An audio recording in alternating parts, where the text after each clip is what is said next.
നമുക്ക് ആലപ്പുഴയ്ക്കൊന്ന് പോയാലോ? NH വഴി ആലപ്പുഴയ്ക്കൊന്ന് പോവാം. അവിടെ ഈ പ്രാവശ്യം KC വേണുഗോപാലാണ്. കഴിഞ്ഞ പ്രാവശ്യം UDF 100% വോട്ട് നേടുന്നതിന് തടസ്സമായിരുന്ന മണ്ഡലമാണ് ആലപ്പുഴ. ഒരു പക്ഷേ അവിടെ സ്ഥാനാർത്ഥി ഒന്ന് മാറിയിരുന്നെങ്കിൽ, വനിതാ സ്ഥാനാർത്ഥി വന്നത് നല്ലത് തന്നെ. പക്ഷേ ഒരു KC വേണുഗോപാൽ അവിടെ ഉണ്ടായിരുന്നുവെങ്കിൽ ആ മണ്ഡലം കൂടി പിടിച്ചടക്കി 20-20 സ്കോർ ചെയ്യാൻ കഴിയുമായിരുന്നു. പക്ഷേ KC വേണുഗോപാലിന് പറ്റിയില്ല. അദ്ദേഹത്തോട് നിർദ്ദേശിച്ചതാണ് അവിടെ മത്സരിക്കാൻ. പറ്റാഞ്ഞ എന്താണെന്ന് വെച്ചാൽ കോൺഗ്രസ് ജനറൽ സെക്രട്ടറിയുടെ സംഘടനാ ചുമതലയുള്ള ജനറൽ സെക്രട്ടറിയുടെ ചുമതല അദ്ദേഹം ഏറ്റെടുത്തിട്ടേ ഉള്ളൂ.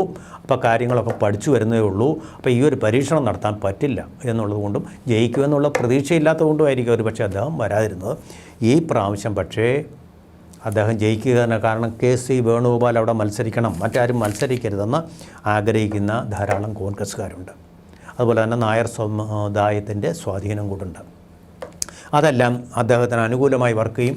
അപ്പോൾ സർവേകളിലൊക്കെ പറയുന്നതാണ്ട് ഒരു 15% വ്യത്യാസമാണ് തൊട്ടടുത്ത സ്ഥാനാർത്ഥി ഇദ്ദേഹം തമ്മിലുണ്ടാക്കുന്നത് എന്നാണ്. അത് മിക്കവാറും UDFും LDFും തമ്മിലുള്ള മത്സരമായിരിക്കും എന്നുള്ള കാര്യത്തിൽ വലിയ സംശയത്തിനൊന്നും അവകാശമില്ല. മാവേലിക്കരയാണ്.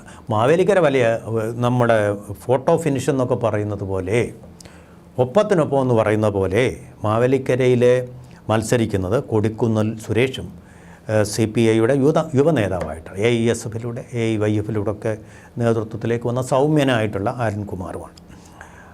ഇവിടെ ഇപ്പോൾ കൊടിക്കുന്നിൽ സുരേഷിനും അതുപോലെ തന്നെ അരുൺകുമാറിനും വേണ്ടി തുല്യമായിട്ടുള്ള വോട്ടാണ് കിട്ടുന്നത്. തുല്യമാണ്. അതായത് ഓരോരുത്തർക്കും കിട്ടുന്നത് 31% വോട്ടുകൾ വീതമെന്നാണ് പ്രവചനം. അപ്പോൾ ഇതിലാര് ജയിക്കും? അപ്പോൾ ഒരു വോട്ട് കൊണ്ട് പോലും ജയിക്കാൻ പറ്റും. അത് ഭാഗ്യവാരുടെ പക്ഷത്താണെന്നുള്ളതിനെ ആശ്രയിച്ച് അവിടെ ഇരിക്കും. അവിടെ BDJSൻ്റെ സ്ഥാനാർത്ഥിയുണ്ട്.